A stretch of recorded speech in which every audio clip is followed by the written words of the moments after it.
I actually had people sign a waiver before they enjoyed it, saying that we were fundamentally altering your sense of taste for 15 to 45 minutes. It was one of the wilder things we've ever put across a bar. But when I think about the experiences that we can create in this space, that's one of the ones that always really, really, really, really sticks with me.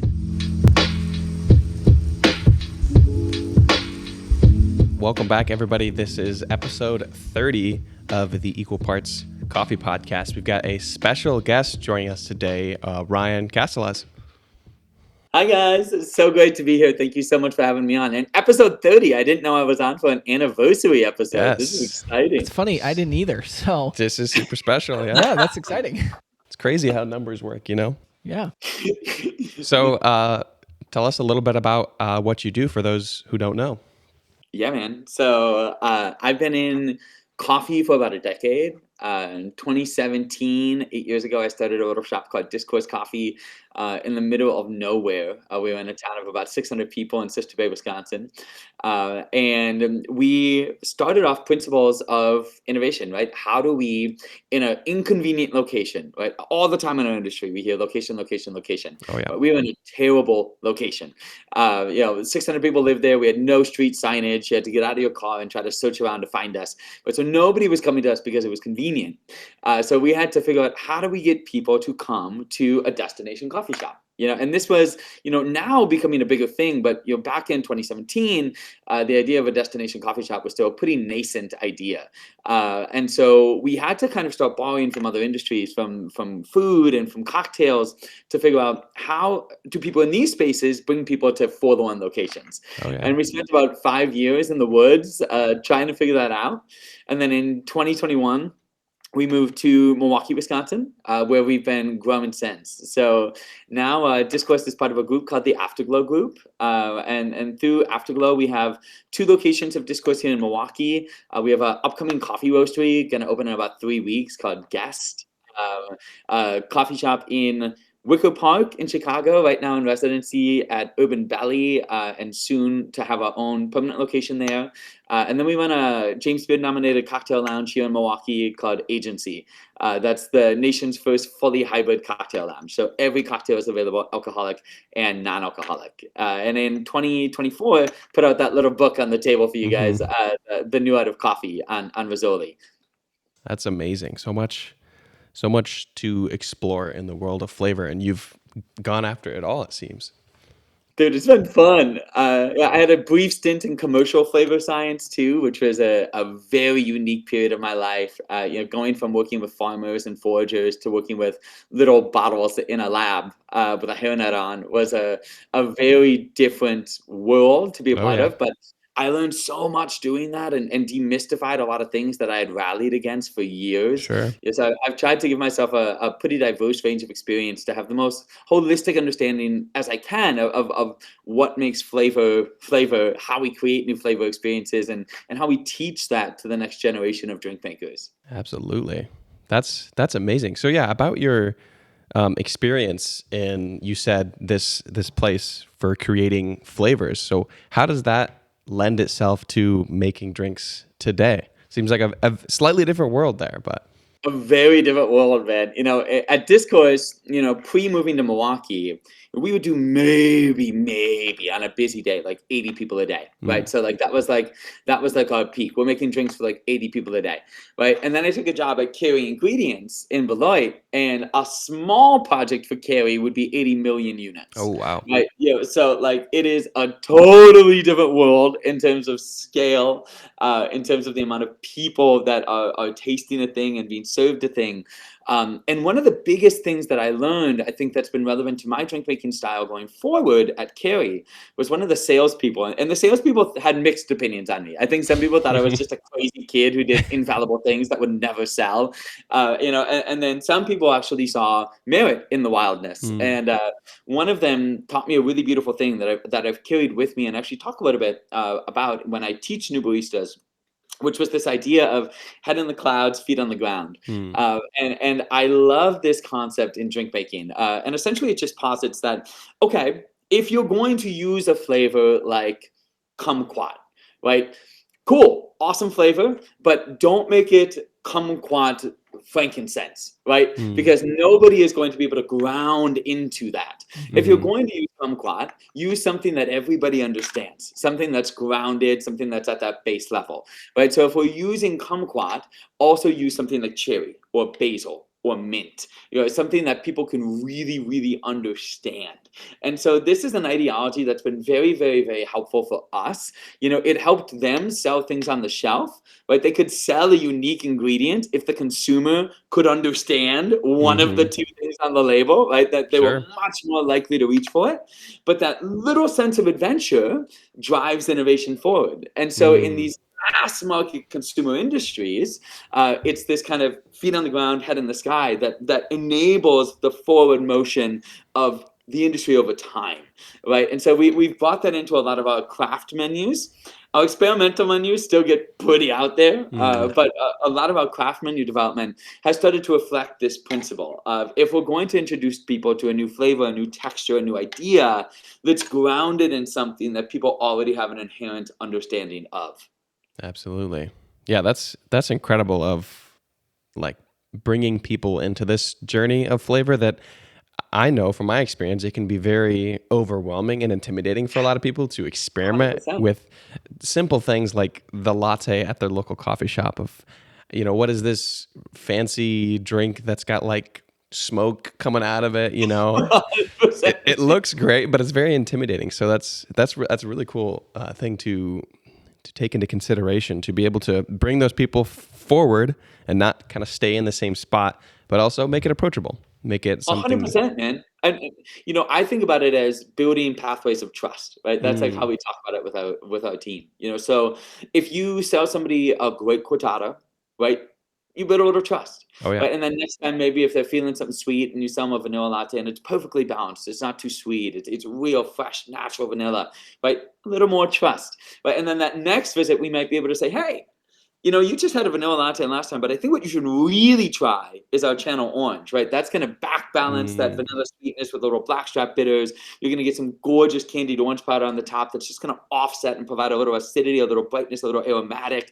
A little bit of salt is really going to amplify all those flavors, right? And then once they try channel orange and love it, it opens their mind to, whoa, okay, all of these things are actually good, right? So now next time they come into the cafe and we're serving something with, za'atar, caramel, and olive oil, and their minds are much more open to the idea that these things could be good, right? And so I think building these pathways of trust is absolutely essential for us as an industry, because people aren't going to come in the door and ask you for a modernist spin on a cappuccino. It's not going to happen, no matter where you are, right? So what we as an industry have to do is to gradually guide people forward to where we are, right? Yeah, you meet them where you are and you grab their hand and you tug them along just ever so gently, and until they're where we want these people to be as an industry, which is people who are engaging with and appreciating and soon to be hopefully expecting, really, really, really high levels of intention, of thoughtfulness, of experience around the cafe visit. Absolutely. That's one of my favorite things about the cafe experience. Of my family owns a couple cafes in this area up in Traverse City, but is being able to take the customers on that journey with you and see the regulars day after day and kind of learn about their life, which is incredible, but also take them on this flavor journey of like, they start getting something that they know. And then the next time they start to trust you a little more, and they're like, hey, I know you make me something delicious every time. Why don't you decide what I get today 100%. or whatever it is?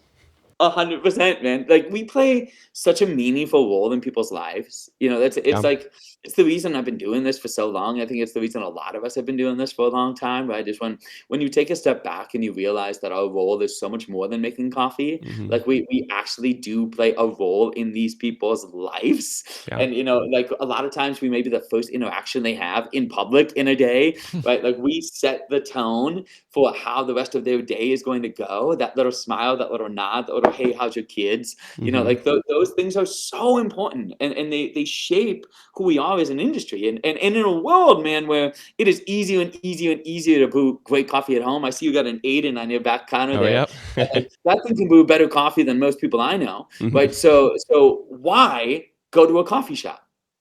Right, and I think that's a question that we are going to have to answer a lot more seriously Oh in yeah. the next few years as price on fellow equipment, as new competitors come into the market, as the influx of Chinese super affordable equipment with Oh yeah. crazy technology comes into our market space. But like when it is easy and affordable to make great coffee at home, why come out? Right, Exactly. and I think that hospitality is such a big part of that. I think that creativity and expression and individuality is such a big part of that. And so these are things that I think we need to celebrate and be really loud about right now in our industry, that, like the importance of doing more than just brewing excellent coffee. Absolutely. Yeah, I mean that's what coffee as a global industry is always about. It's not really an individualistic industry in any way. 100%. It's very, very interconnected, and so I think leaning into that rather than kind of letting that slide away is really important. And yeah, like more and more so, that's becoming the purpose of a cafe. Yes. Before, for the longest time, it was like, oh, I go to a cafe, for the people, but they can make me better coffee than I could ever have at home. Right. 100%. And there's still a lot of people that are like that. They're like, oh, I wish I could make it this good at home. And I was like, 100%. you can, you're just not trying, like you can probably do it better or exactly how you want it. Yes. So I think that as more and more people figure that out, right, there has to be something that's drawing you to the cafe. And ultimately it's not going to be the coffee service as the main thing. And it's got to be that human connection, that personability and all of that. So it's important. Yes. Yeah. So to zoom out a little bit, how did you get your start in coffee? Like, what made you want to pursue this? Dude, it's kind of a wild world. For most of my life, I was pursuing a career as a professional opera singer. And I was going to college for opera performance, and I found myself studying with a vocal coach in Florence, Italy. And when I was out there, I fell madly in love with the ritual of espresso. Right? Mm. And honestly, it wasn't even so much the espresso. Mm-hmm. Right? Like the espresso was great. I liked the boost, but for me, it was the ritual. It was going to a place every day, plopping my euro coin down on the bar, grabbing that espresso, stirring in my 1 pack of sugar, knocking it back, saying sayonara to the baristas, and going on my way. But that ritual was one of the first times in my life that I had a ritual that I chose. Right? This wasn't my parents taking me to church. This wasn't me having to go to school at a certain time. Right? This was a ritual that I chose. And I feel in American society, ritual is actually something that we largely lack as a culture. It's not something we're very good at cultivating in our lives. And so this was the first time in my life that I had a ritual. And so when I got back to the States, the first thing on my mind was like, okay, I got to figure out how to replace this ritual. So I got a little DeLonghi steam espresso machine, Oh, nice. and would make espresso for myself and make espresso for my friends in the dorms. And then eventually, with my little server income, I would get a Gaja Classic, and then I upgraded to the Ranchillo with the PID mod on the Sylvia, and I just kind of fell deeper and deeper and deeper into this rabbit hole of coffee. And part of it for me was just the wonders that existed within espresso. Part of it was the ritual. Part of it was the community. There was something really special about pouring a bunch of shots for the homies before we went out to bars that night, or like there was a community that would form around it. And so all of that kind of got me in this space where I became pretty obsessed. And eventually, I had a mini cafe on my counter, and I was thinking about it all the Nice. time. And if I wasn't at work, I was on Home Barista, or like this was before Discord and like all the new coffee communities that are out there, when Home Barista was really like the place for nerds. And I would just prowl, learning everything I could about tech and brew recipes and espresso, and it became an overwhelming obsession. And so eventually I got to a point where I was like, I'm thinking about this all the time. Every cent I make at work goes into this. Like, I should probably just do this. And if it doesn't work, it doesn't work. But if I don't try, I'm going to be thinking about this forever. And so that's kind of what got me into it. We got really lucky in that we found our first space. We bought it for $9,000. So Wow. that is obviously not a blessing that many people have. That's like half of what your espresso machine costs usually. And I had a really dear friend, Marcus Parkansky over at Misfit Coffee, who loaned me our first espresso machine on the bar. Nice. So like we were thrifty. We opened this cafe, like including buying the space for like 25 grand. Wow. So we did a lot of work ourselves. Yep. It was thrifty. It was community based. And that's thankfully what got us into this, because the barrier to entry on this can be very high sometimes. Yes. And we're very fortunate to find enough success there to keep going. And then I have had some amazing partners here in the Milwaukee area that have really empowered us and enabled us to achieve the growth that we've achieved. Awesome. Yeah, that's cool. That just makes me think. I'm curious if you have any advice for people that are kind of finding themselves in that situation that you were in early on. Because there are so many places like that. Starting small, maybe feeling like how can we go anywhere from here because it's just so small, or we're kind of in a bad location, or even just like, I have this ambition to serve these wonderful drinks, right? This really complex coffee, these really fancy drinks, but nobody wants them, right? And so they're in that stage. I mean, do you have any advice for somebody like that? I do, actually. I think about this a lot. And I would say I have three primary pieces of advice. The first advice that I have for anybody in the entrepreneurship space in general, right? And this might not feel like super positive advice, but it is I think necessary advice. Is if you can literally imagine yourself being happy doing anything else in the entire world, do not do it. Like do those other things that you would be happy doing, because this is an insane life. Like being an entrepreneur in this space is insane. Taking a lot of somebody else's money to sell coffee is insane. Right? Like what we do is crazy, but it is so amazing, and it is so fun, and it is so fulfilling. So like if this is the thing that you are called to, and you think about it all the time, and you can't imagine a world where this thing that you are envisioning does not exist, do it and put everything you have behind it. But if there are other easier avenues where you could see yourself happy, think about it, because there's going to be a million times that you're going to want to quit. And if you are not driven by the need to create this for you, for your community, for the world, it's going to be very easy to look at the other path and say, that one might be a little bit easier, really at any point in the journey. So the first is make sure that this is something you need to do, not something you want to do. The second point is, if it is something you need to do, amen. You are one of us. We're so happy to have you. Let's chat. Lean on your community. Talk to other people in the community who have opened shops successfully. Talk to them about what works in your community, what doesn't work. And then do what we call a crawl, walk, run model. I think a lot of people get into a situation where they start running right away, right? They're like, oh, I know I want to do this thing. I'm going to buy a $33,000 espresso machine, right? And the reality is that paying debt is hard in a space that is low margin, right? So like start by crawling. Do a pop-up, right? Get a Linear Mini or a GS3. Get one great grinder that's going to work well, and do a pop-up in a place that isn't normally open during the day, right? Do a bookstore, do a thrift store, do a bar, do a restaurant, right? Strike up a partnership where you say, hey, restaurant owner, you guys aren't open for 6 hours out of the day. You have a beautiful space. I could see an espresso machine right there. I'm going to give you 11% of my sales, and you're going to let me pop up, and we're going to drive additional revenue and traffic to you, and you're going to let me kind of pilot this idea, right? And if that works really well, and you start to build an audience, and you start to build a community, and this is what we're doing in Chicago, by the way, to great success. If that works really well, then let's think about walking, right? And that walking might be, okay, what is a small cafe space that I can easily manage, right? We're talking something in the 900 to 1,500 square feet range. Development's probably going to cost you around $90 to $100 a square foot, right? So how can I do something that's easy to manage in my walk stage? And if that walking is really successful and you're making money and you've figured out your business model, then you can run. Right, then we can do a big cafe and you can do your big ambition, but take it slow and graduate upwards. And then the final piece of advice I would have is, if these are inclinations that you're having, you're probably pretty good at what you do.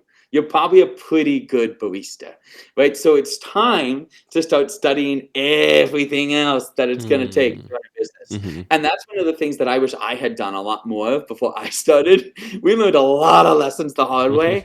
I just didn't know, Yep. right? I had no idea about tax strategy. I had no idea about how to properly optimize a schedule. I had no idea about how to use marketing effectively, right? So start to study these other things that are really going to drive your business. You're already probably pretty good at coffee. You can put together a menu in, a couple of weeks that is going to blow people's minds, right? And there are resources out there in the world, whether it be, Morgan Drinks Coffee or the New Art of Coffee or what you guys are doing, right? That are incredible resources for creating a bang up menu, right? So study your fundamentals, learn business, because once you open a thing, you're doing the thing, Yep. right? And it's all of it. Making coffee is one small hat that you will wear, 20% of the hats that you will wear, Yep. right? And the other 80%, most people ignore until it's too late. So make sure that you are also having in mind, right? I'm gonna have to wear a lot of other hats, and I'm gonna start trying those hats on. And the hats that feel really uncomfortable, I'm gonna have a plan for outsourcing right away. So that Yep. you don't end up in a situation where you're 6 months behind on your accounting because QuickBooks doesn't make sense to you, right? Like these are like real things. So those are always my 3 pieces of advice. Like, only do it if you need to. Fall, walk, run, and study the fundamentals of what it means to run a business, because that's what it becomes. Yep. As soon as you open the door. Absolutely. That's great. I know a lot of people, and this is great, always tell people to pursue their dreams, and I'm always for that, but you need real advice to let people know, it's not all, rainbows and butterflies all the time, especially in the coffee world with the low margins you have. So it's good to have some real practical advice that, yes, you want to do this, but here's all that is going to be encompassing.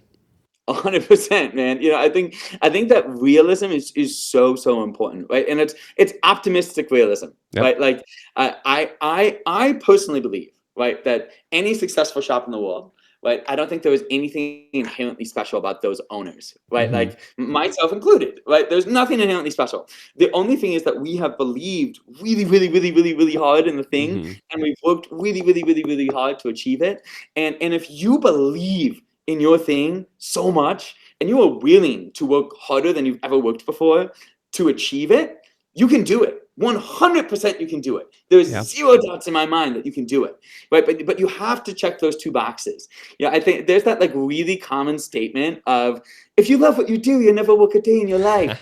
I think that is such a fallacy. I believe that if you love what you do, you'll work harder than you've ever worked in your life. But it might not feel like work, right? Because you love it. Yeah. But you will work very hard to achieve these things. I mean, find me a new shop owner that works less than 80 hours a week, and I'll give you a high five. Like it is an arduous thing to do this. Yep. But it is also the most fulfilling and most rewarding thing in the world. So, like, if you want this earnestly, go for it. Like, live that dream. You can do it.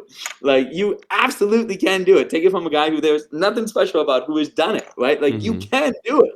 But it's going to take all of you, and it's going to be a big commitment, and you just have to be ready for what that means. Yep. That's great. Yeah, that is great. So honestly, let's talk about this book a little bit, because I told you before we started, but I recently got this and I opened it up and I was just so impressed. I've loved this book. I love the recipes are so creative. The just the photography and stuff. I don't know, there's a little sneak peek. Kevin is it looks amazing. I just love it. I have a couple of cocktail books, and it's very much in that vein. So, cool. But one thing that I was really impressed with was, in the beginning, you have like an intro to coffee. Yes. And I really appreciated that because it really showed that you're passionate about coffee itself too, Yes. And so I feel like these couple pages in itself make this, I feel like, a must-have book for almost anybody in their house, because you don't have to know that much about coffee. Like, you've completely removed the barrier to entry to understanding and enjoying this book. So for anybody out there, if you guys want some really awesome coffee recipes, even just understand coffee basics, it's all in here. The New Art of Coffee. You sell that on book. Amazon?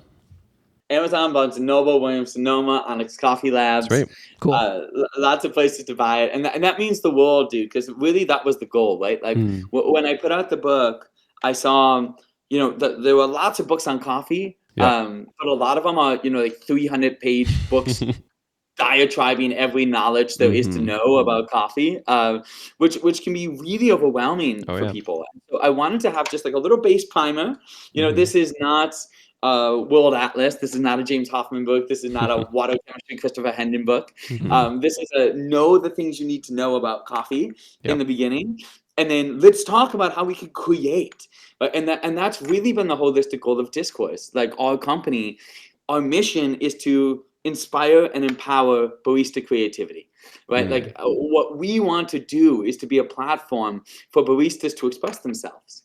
And so when people come into our framework, what we teach them is the tools in that book, but we teach them, how do you express yourself? How do you tell your stories through coffee? And that's really what the book was designed to do, to empower everybody around the world to tell their own stories through coffee. And I think it's so beautiful, man. The drinks that I've seen my team make, people who came in and they were afraid to like make a weird vanilla latte are now making lattes inspired by Turkey pot pie and Vietnamese street food. And, and this is like so exciting to me. Oh, yeah. Because it's enabling people to take a deeper level of ownership and meaning from their work, and we can all be great technicians, and being a great technician and translating the work of others effectively is beautiful. It's a great skill, and it's the entire focus of the third wave, right? Like, how do we translate the work of everybody that came before us as transparently and wonderfully as possible, right? But I believe now, today, right, we can do more than that as an industry. We can actually empower our people to tell their own stories using the incredible products that the third wave has given us. And so that was the intention of the book.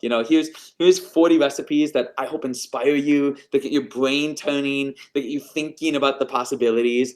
And then use that second section, that drink making section, to take those things into your own hands and say, oh, I saw in the Dawn they used olive oil and they shook it with a protein membrane to create a net that would bind the two agents. What if I used walnut oil and aquafaba, right? Like that's the whole point of the book is start to learn what's possible and then express yourself through the coffee. I can't make your drinks, either of you guys. I couldn't make the drinks you guys make, right? Because your drinks would be completely dependent on your lived experience. Yeah. And so the book is really meant as a guide for people to be able to express themselves through this thing that we all love very much.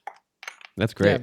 Yeah, you mentioned the third wave of coffee. Yeah. And that feels like a good segue because we were specifically curious. We've talked about it a little bit here, but what do you see as that fourth wave of coffee? Are we in it? Is it upcoming? What will it look like? Because there's a lot of, debate. It's pretty up in the air, but... Dude, there's so much debate. I feel like it's like the hottest topic in coffee, and it has been for a couple of years. Just like what's next? Yep. What does that look like? What does it mean? Right? And my opinions in this are pretty similar to our opinions on everything that we do. In that, like, I don't believe that I am right. I just believe that it is a way of thinking. And so for me, I personally believe that the fourth wave really is going to transition the focus from pure qualitative excellence, which is something that we have established over 20 years of practice, to guest experience. So what is the holistic experience of the guest, right? And so when we were talking earlier, right, about like, it's not going to be enough to brew a great cup of coffee anymore, right? Like, that was the third wave, right? Yep. It's like we brew great cups of coffee, right? And so for me, I believe the fourth wave is about guest experience, right? Why do people continue to come to the specialty coffee shop? And for us, we sort that into four categories. Community. What is the community that you're building, and how does that influence the experience? Are you doing public cuppings? Are you having musicians out to the cafe? Are you doing farmers markets or whatnot in your parking lot, right? Curation. Do you have new coffees coming in the door? Are you serving as a curator for what the industry has to offer and introducing your guests to new roasters, new experiences? Creativity. So that's going to be, how are we creating new experiences for our guests? But how are we kind of imagining new worlds and inviting people in, and then culture. But how are we working to attribute to the culture of our cities, to the culture of our towns, to the culture of our communities? So I believe the fourth wave is going to require a focus in one of those kind of four families. And to me, that's very exciting, right? Yeah. Because we have this new opportunity to go into a world where sheer quality isn't the only thing that matters, right? That each cafe has its own inherent identity, that they have their own focus on one of these four experiential factors, and that you feel that the moment you enter the door. So for me, the fourth wave is all about experience. It's all about the guest coming into a new world, and us as cafe owners and operators and baristas being able to curate for them what that new world is, what it feels like, what it means, and why they would want to be a part of it. Absolutely. That's great. And I'd say for me, from a standpoint, I've been like very much like a coffee purist for a long time, but this new wave of coffee kind of excites me of what there is to do in coffee that is so incredible. Like for our cafes, it's just kind of like you've got your seasonal, because we roast our own coffee in-house, we get our seasonal slow bar menu that we have our pour-overs and the single origin coffees, and those have been incredible. And kind of our seasonal drinks can be creative, but we often, I feel like, limit ourselves with how creative we get with these because we don't know if everyone's ready for this. But that's the next step I think we can create, is creating something that is on par with our single origin offerings that's as incredible as I think that our single origin coffee offerings are. That 100%. For one, with these coffees, we get to tell the story of the farmer without getting in the way of it. But I think there's also room, like you're talking about, to have the baristas express themselves and we've kind of delved into that a small bit, but I want to keep doing that, is to having drink workshops and competitions where baristas make drinks and get to experiment with whatever the heck they want to. And that's been a lot of fun. I'm excited to move into that fourth wave. Dude, it can be incredible to see the results of that, like just empowerment and ownership. It's amazing what that starts to do to a cafe environment. And it's amazing what that starts to do to the guest experience. Right? When a barista is like, "Oh, I menued that. That's mine." But like that's so powerful, man. Oh, yeah. And like if you have a regular that's coming in that loves that person, even if it's not something they normally drink, they'll try it because they want to support that person, right? They want to support that person's creativity and that person's ideology. It's one of those weird things that, like what you said there of like, we don't think people are ready for it. That's what I hear most often. Like I do a lot of consulting, and when I pitch some of these weird ideas to people, a lot of times what I hear is like, "Oh, our audience just isn't ready for that," right? But think about when we went into third wave coffee. You could have made the exact same argument, right? Oh, coffee is a commodity. We are not ready for coffee to be over $10 a pound. Are you kidding me? Or the famous Steve Jobs or Henry Ford, right? Henry Ford. If I had asked people what they wanted, they would have told me a faster horse, right? Like that's a quote that I think about all the time, right? And so for me, nobody is going to ask you for a Tookie Pot Pie Latte ever. That's not going to come out of their mouth, right? But then when you put a Tookie Pot Pie Latte on the menu and they take a sip of it and it's absolutely freaking delicious, they're going to say, "What? What? Sorry, excuse me." Right? And so people really they don't know what they want until we are able to show them that it can be good, that it can be beautiful, that it can exist. And I think that's kind of our jobs as the professionals in the space, right? It's not just to curate to what people say they want, right? Anybody can do that.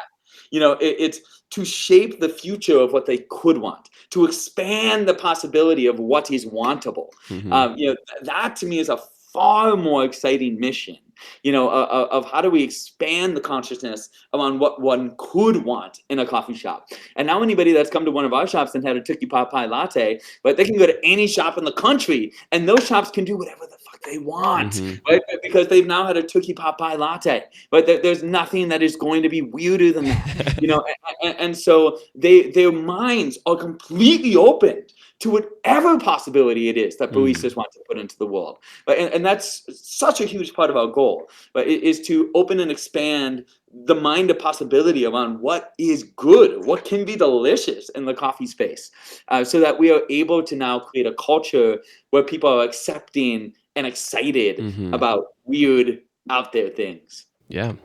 And speaking of weird out there things, one thing I've been seeing more and more is co-fermented coffees, fermented Yes, sir. with fruits. Have you ever used those in drink creation, or how do you feel about those? We use a lot of co-ferments. I think co-ferments are one of the things that get into the really interesting conversation of what is flavored coffee. And this is a conversation that I think is going to be had more and more in the specialty industry. But as an industry that has rallied against flavored coffee forever, the acceptance of flavoring coffee at a different point in the journey has always been really fascinating to me. Yep. But I do think that the coffees that have come from it have been some of my favorite coffees in the last couple of years. Yeah, as somebody who likes funky, fun, unique, innovative coffee, Yep. It to me is one of the most exciting things that's happening in the industry right now is co-ferments, and what we have done as an industry to empower that.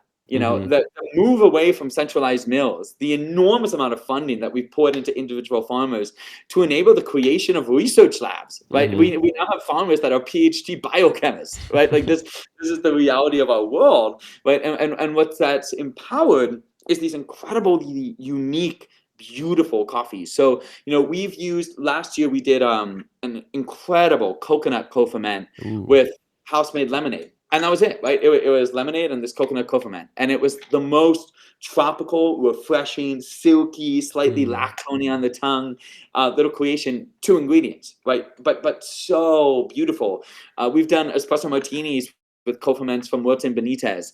So you have this really fun kind of tropical passion fruit vibe that starts to pervade and play next to the coffee liqueur and the vanilla syrup. And so I think when you are looking at the world of co-ferments, you can start to get really, really, really crafty with what you're creating. A cinnamon roll latte with black and white cinnamon process is so simple, right? It's you make a vanilla syrup. You steep a little bit of bread in it to give it that kind of like yeasty, bready characteristic. And then you use the cinnamon co-ferment and you got a freaking cinnamon roll in a latte with a little bit of, oat milk. So I think they really open the doors to possibility. If you're running a cafe where you don't know your ability to do a ton of simple syrups and a ton of powders and, I think co-ferments really simplify that process. That if you want to do a raspberry pie latte and you don't want to make a raspberry syrup, get a raspberry co-ferment, pull it on espresso, steep some milk with pie crust, and you got yourself a little raspberry pie latte, right? So I think they're really powerful. I think they're really interesting, and they're something that I personally use a lot. But I also understand people who rally against them. They're like, that's not real coffee. I understand both sides of the debate. It's been one of those things that I've been kind of hesitant towards for a little while, but I've gotten them and I've been able to enjoy them and see their value, especially when creating it with other drinks. They have this special flavor to them that's not achievable by adding the syrups afterwards, which I think is something that's really unique. I 100% agree. I might not be the person who's going to drink a cup of that co-ferment just black, but I do see them as very interesting. So I was curious to hear what you thought about them. I think what we're going to see is co-ferments coming into blends in a very real way. And I'm very excited about this. For me, my perfect espresso is like peach pie. Right? I want like stone fruit, brightness and acidity, a little sweetness and brown sugar, almost a butteriness, a rich mouthfeel, right? So for me, what I think about is, okay, an El Salvador 80% with a 20% of a peach co-ferment, right? Like how can we start to bring these things in where it isn't the primary focus, right? But it's contributing this character that's very hard to get from coffee alone. I think that's something that we're going to start to see a lot more of, is these kind of co-ferments, hyper thoughtful, creative blends that drop that price per pound down to a place where you could actually have an espresso while elevating quality and characteristic. Absolutely. Yeah. I think for me with co-ferments like that, I feel like the best implementation of them I've had is in cocktail-esque drinks, right? Yeah. Like kind of what you were saying, but like I've had a strawberry co-ferment that drinking it on its own black isn't necessarily my favorite thing, right? I'd maybe rather have a bright washed coffee, but 100%. pull it on espresso and throw it in the tonic, and it's like a wonderful espresso tonic with just the shot, and And it's that's like so- got that's all so the simple, too. mechanics there. Yep. And yeah, so it's definitely a cool new inventive area that has a lot of possibilities. I 100% agree. Do you roast any co-ferments now? No, not yet. I've been getting some from other roasters, and I've been trying them. And we've gotten some samples from a few of the importers, but nothing that I've gotten so far has like blown me away where I want to put this on the shelf. And that would be like a tricky situation where how do you label this? Does it need to be super 100%. apparent? I would think so, but that's a tricky space. So I'm curious to see where it goes. But yeah, as far as having it in the roastery and roasting it, putting it on the shelves, might be something we do in the future. But at least for right now, we don't have any. I think it's just gonna get crazier, man. Like these facilities keep on getting nicer and nicer and nicer. And that to me is, I think, a huge part of what the next generation of coffee producers is going to be interested in. Right? It's not just about farming; it's about agronomy, right? And it's about how do we create new flavor experiences for people all over the world. And that to me is so exciting. It's such an exciting prospect, and I think it sets us up for a really exciting next 20 years in the specialty coffee space. Yeah. Yeah. Okay. So, kind of maybe more fun question, but I'm just curious of your drinks that you've made or anybody else has made. What's been like one of your favorites or ones that you're most proud of? Maybe just most out there, something like that. That's a really good question. I think probably one of the weirdest I've done, and it would no longer be feasible, right? I could only do this because we were in Door County, Wisconsin, and over the winter I served like one guest every 20 minutes. We put out a drink called Matrix Reference, and it's one of the last drinks in that book. And it was totally built around an ingredient called miraculin. Is this something you guys have heard of? No. So miraculin is super unique. It's a glycoprotein that's found in a berry called the miracle berry, native to Southeast Asia, but now grows pretty prolifically in Florida. And what miraculin does is it actually rewires your taste buds momentarily to taste sour as sweet. It's mind-blowing. They call it flavor tripping. It's a mind-blowing compound, and it's captured in these little red pills called emberry tablets. And so I got wind of this concept, and my mind was immediately like, oh, that, we got to do something. So I bought in some of these emberry tablets, and we tried it with a couple friends, and it was mind-blowing. It was so unique. It was so wild. So I decided I had to make a drink that was centered around this emberry tablet. Now, the thesis of the drink was, okay, I want to make one drink, and I want them to see me pour the same drink into 2 glasses. But I want the profile to be completely different based on the consumption of this emberry tablet. And so what needed to be done was the first drink needed to be sour enough that the emberry tablet balanced it and didn't make it too sweet, while still being palatable enough to be enjoyable before the emberry tablet. And so we ended up using a combination of foraged sumac and aronia and slow drip coffee and 3 different types of acidity and bitters and sweetness. And it took us, I want to say, over 30 tries to get right. It was very, very, very difficult to find the balance. But when we finalized it, we served the same drink in 2 glasses. It was served above sour candies, like really sour Japanese warheads, and then sour fruits like kiwis and lemons and oranges. And then the pill was served out in a little smoked out dome right in the middle. So you got this tray brought to you with the same drink, in both glasses on ice spheres and this little smoked out dome. And you enjoyed the first, and then you took the emberry tablet, and then you ate some of the fruits, and then you enjoyed the second. And it was such a unique experience for people. I actually had people sign a waiver before they enjoyed Wow. it, saying that we were fundamentally altering your sense of taste for 15 to 45 minutes. It was one of the wilder things we've ever put across a bar. But when I think about the experiences that we can create in this space, that's one of the ones that always really, really, really, really sticks with me.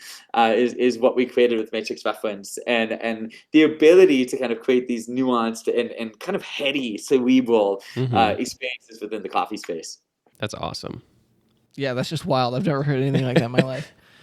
I love the waiver. I mean, that immediately. Oh, yeah. I feel like for some people that would either like pique their interest. They're like, Yes. oh wait, I'm having to sign something. Like I want to try it, or it's 100%, scare them away. I dude. don't know, but It's like the dads of the world who like take the contract and bring out their reading glasses and they're like, "Am I signing over my life savings?" But it was really fun, to disarm people like that. Yeah. We for a while we were doing these omakase services up north, and we did 7-course tastings, all coffee and tea based, and they were all thematic. And the second tasting menu we did was called Growing Up, and it was a journey from infancy to retirement. And for the first course for infancy, in my personal infancy, my favorite food ever was blueberry buckle. I ate way too much of it. My parents hated it. And so I made essentially a blueberry buckle infused milk iced latte. But I served it in baby bottles that I cut the tops off. So you had to kind of sip out of these baby bottles. And there is nothing in this world that gets people closer faster than 20 adults sipping out of baby bottles together. Like just that instant disarmament that everybody is doing something ridiculous together requires you to drop any pretense that you came to the table with, right? It doesn't matter if you're a CEO, it doesn't matter if you're a janitor, it doesn't matter if you're whatever, right? In that moment, everybody is an adult drinking out of baby bottles, right? And I think that these moments of like, we can create these experiential moments where we literally create the building blocks of community. We strip away everything else except current moment and experience. I think it's really powerful, and I think we have the opportunity to do this in the coffee space. Yeah, that's cool. Yeah. Yeah, that's so funny. I feel just the number of things that you've said that I've just have never heard before or would have thought of is just hilarious. I love it. So I guess as maybe a kind of a closing question to round this out, do you have any tips, any advice for somebody who is trying to start a drink creation process, right? Like what's your advice to just get the ball rolling? You're trying to come up with something, make something cool. As corny as it sounds, like listen to your heart, listen to the intuition, right? Because like we all kind of have an intuition. And something that I spend a lot of time with my drink makers talking about, right, is I think as we get older, and I talk about this in the first chapter of the book too, right? Like as we get older, I think our entire focus starts to trend towards product, the end result, rather than process and play. And I have never, ever made an excellent drink from a place of product centricity. Every excellent drink I have ever made has been from a focus on the process and the play. And so when you have an idea, no matter how crazy it sounds, no matter how harebrained it is, right, the first thing that your body is going to do, the first thing that your mind is going to do is say, no, that's stupid. Nobody would drink that. Why would I do that, right? Erase it. Get rid of it, right? Like, focus on the idea. Whatever that intuition is, focus on that. Do it. Is it going to suck the first 5 times you put it into a cup? Probably. Is it going to be better after that? Absolutely. Every time that you dump that drink, you're going to refine it. You're going to learn about what works and what doesn't. The amount of drinks I have dumped down drains in the last 10 years is psychotic. Right? It is absolutely insane, the amount of bad drinks I've made. Right? But it's also, to many people, probably crazy how many good drinks I've made. Right?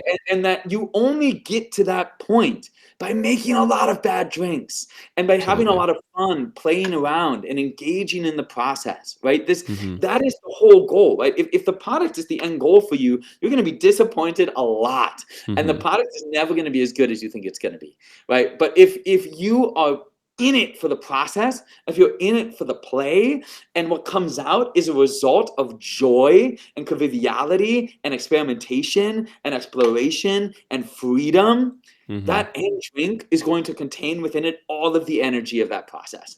And that end drink is going to carry with it an intention and a nuance and a grace that simply cannot exist in product-focused drinks. So my biggest piece of advice is allow yourself to surrender to play. Allow yourself to try the dumb idea. Allow yourself to make a bad drink.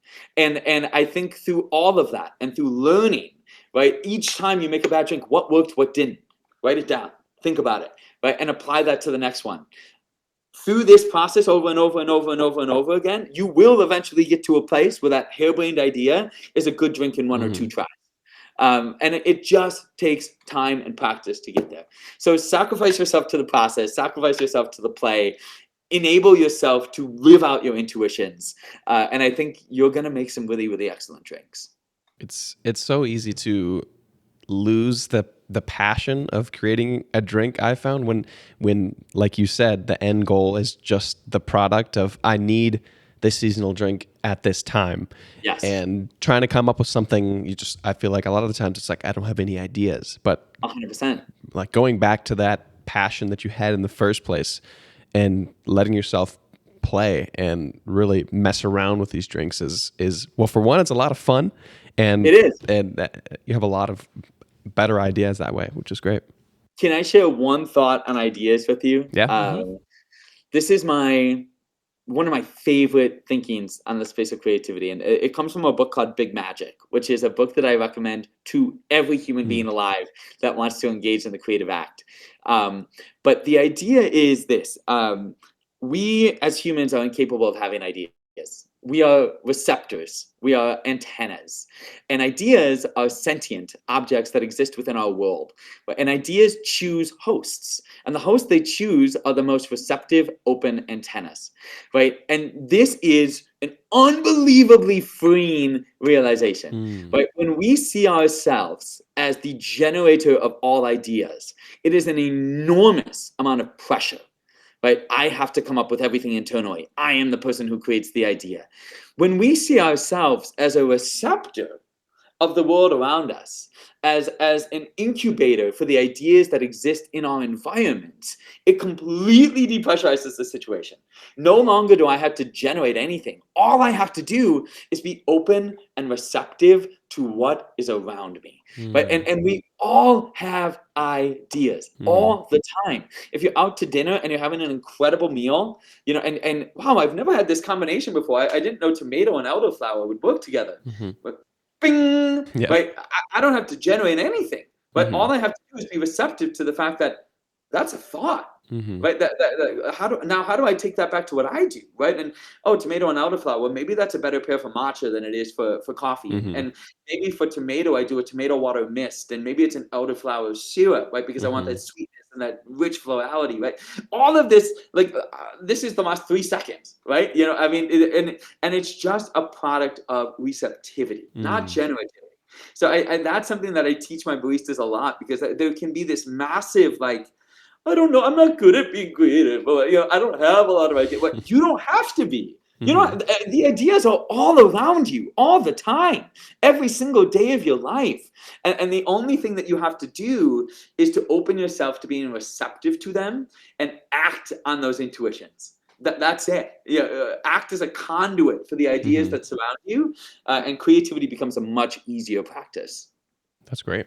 Yeah, that's great advice. You're not coming up with these things out of nowhere. They're around you, and you're taking them and putting them together, breaking them apart, and they're becoming something new. I mean, it's exactly why if you're sitting in a room with just a piece of paper, you can't come up with any ideas. And the ideas, they come to you when you're on a walk, or you're washing dishes, or whatever it is you're doing. Something comes to you there. 100%. 100%. Yeah. Well, Ryan, it has been wonderful to have you. We're very grateful to you for being on. Thank you so much for joining us. Thank you, guys. This has been such a fun conversation. Truly appreciate y'all. Yeah, it's so fun to talk to somebody who's as passionate about coffee as you are. So it's very refreshing and very, excites me about the world of coffee, the future of coffee, and where we're headed. So thank you for joining us. I appreciate y'all. Yeah. Well, this has been episode 30. Where can, before we leave, where can everybody find you online? Yeah. So on Instagram, it's Ryan.Castelaz. That'll bring you to all of our projects. Discourse.Coffee, Agency MKE. Be Our Guest is our roasteries that are Instagram tag. Discourse.Coffee is our website. So you can find what we do right there. And follow along. We got a lot of really fun things coming out the pipeline. We have another book coming out in a couple of years focusing on alcoholic and non-alcoholic cocktails. And so keep following the journey. I love it. If you have any questions about drink development, I love talking about this stuff with everybody. So if you are in a process of trying to get started making drinks, please reach out to me. Just Ryan.Castelaz, Ryan@discoursecoffee.com. Shoot me an email, shoot me a DM. Let's talk about drink making. My entire passion and purpose right now in life is to help to develop the next generation of drink makers and help to bring expression and creativity into the coffee space. So if that's you, shoot me a message. I would absolutely love to talk. Awesome. Right, Thank you so much. Maybe that'll be us. Yeah. All right. Thank you so much. Thank you for joining us. Appreciate y'all.